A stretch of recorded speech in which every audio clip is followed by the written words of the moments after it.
সম্মানিত YouTube viewers, মাই electronics lab channel থেকে আপনাকে স্বাগতম। তো আজকে নতুন আর টিউটোরিয়াল নিয়ে আপনাদের মাঝে হাজির হলাম। আজকে টিউটোরিয়ালটি হচ্ছে 32 inch smart LED TV mapping problem. তো প্রথমত স্ট্যান্ড বাই রিলিজ করা হলো, স্ক্রিনটা কিন্তু ম্যাপিং। কিছুক্ষণ ম্যাপিং থাকার পরে অটোমেটিকই বার্নিং মোডে চলে যায়। তো চলুন আমরা ভিডিওটি শুরু করি।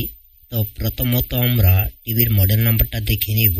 তো টিভিটা হচ্ছে ওয়ালটন টিভি। তো এটার মডেল নাম্বারটা হচ্ছে WD32RS21। তো চলেন এখন আমরা টিকন বোর্ডের ভোল্টেজ গুলো মেপে দেখি ঠিক আছে কিনা। আর টিকন বোর্ডের নাম্বারটা হচ্ছে TC.K5616H.801। তো প্রথমত আমরা টিকন বোর্ডের ভোল্টেজ গুলি চেক দিয়ে নিব। তো প্রথমত আমরা এলইডিটা স্ট্যান্ড বাই রিলিজ করে নিব। তো এই যে স্ট্যান্ড বাই রিলিজ হয়ে গেছে, ব্যাক লাইটটা অন হয়ে গেছে। তো এখন চলেন আমরা টিকন বোর্ডের ভোল্টেজ গুলি আগে মেজারমেন্ট করি। তো বিসিসি 12 ভোল্ট প্রেজেন্ট আছে। তারপরে হচ্ছে এবিডিডি 15 ভোল্ট প্রেজেন্ট আছে। তারপরে হচ্ছে বিকম 7 ভোল্ট প্রেজেন্ট আছে। তারপরে হচ্ছে এসডিএ প্রেজেন্ট আছে। তারপর হচ্ছে HCL 3.3 ভোল্ট প্রেজেন্ট আছে। তারপরে হচ্ছে বিডিডি 3.3 ভোল্ট প্রেজেন্ট আছে। তার মানে অল টিকন বোর্ডের ভোল্টেজ গুলি প্রেজেন্ট আছে।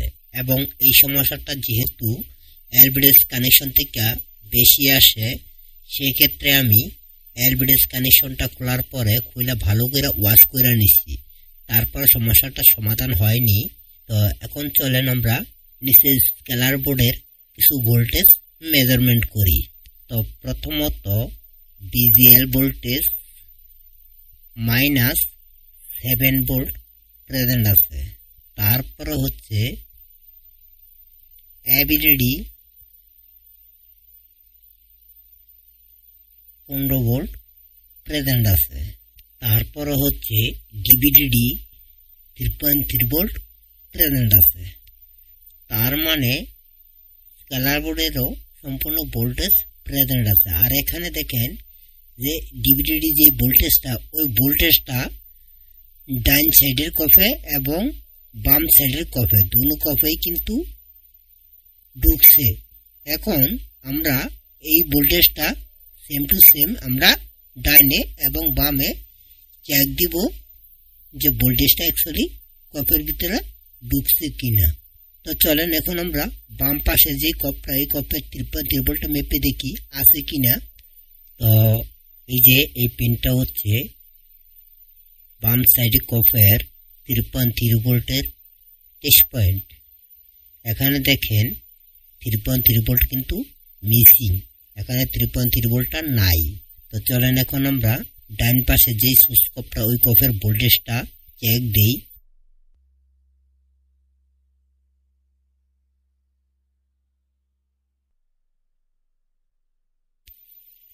তো এই যে এটা হচ্ছে ডাইন পাশের সুইচ কপ।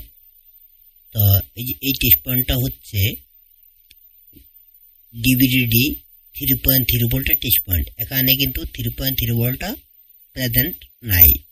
তো সেম প্রসেসেই এই ডিবিডিডি ভোল্টেজটা টিকন বোর্ড থেকে ডাইন সাইডের কফে এবং বাম সাইডের কফে, এই দুইটা টেস্ট পয়েন্টে ভোল্টেজটা এসে ইনপুট হয়। ডাইন সাইডের কফেও কিন্তু 3.3 ভোল্ট নাই এবং বাম পাশের কফেও কিন্তু 3.3 ভোল্ট প্রেজেন্ট নাই।